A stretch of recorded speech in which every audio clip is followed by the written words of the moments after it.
presented by Anuradha Recording Studio, Sivan.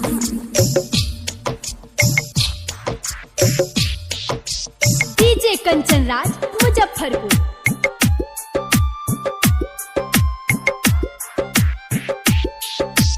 ए भोले बाबा हमर जहन भुला गईली। ए भोले बाबा हमर जान भुला गईली।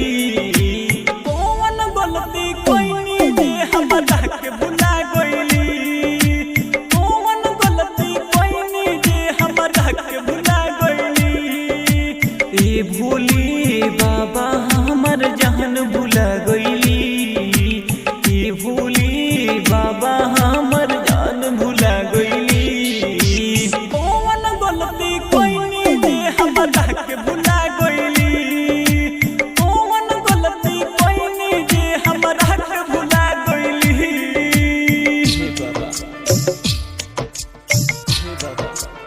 Mix by DJ Kanchan Raj, Muzaffarpur. बचपन के प्यार हमार रह गइल अधूरा। ए भोले बाबा सोचल भइल ना पूरा।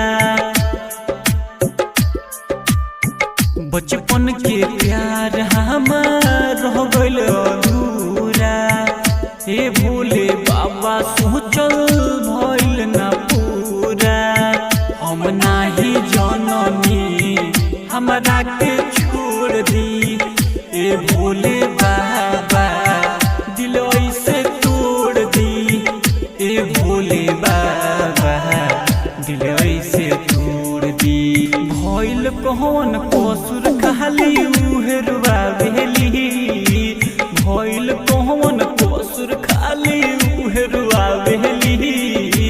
कौन गलती कोइनी जे हमरा के भुला गईली। कौन गलती कोइनी जे हमरा के भुला गईली।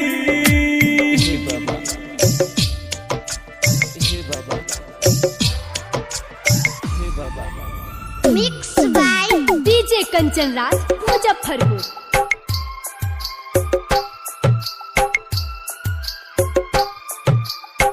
लागोता जोहर खाके मर जाई बाबा। झूठो के देत बाड़ी हमरा के सजा। लागोता जोहर खाके मर जाई बाबा। झूठो के देत बाड़ी हमरा के सजा। राइटर रमेश के हो गई खास हो।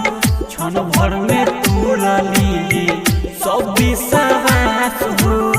क्षण भर में तुरली सब विश्वास हो। पांडे करण के झूठो के असर धरा गईली।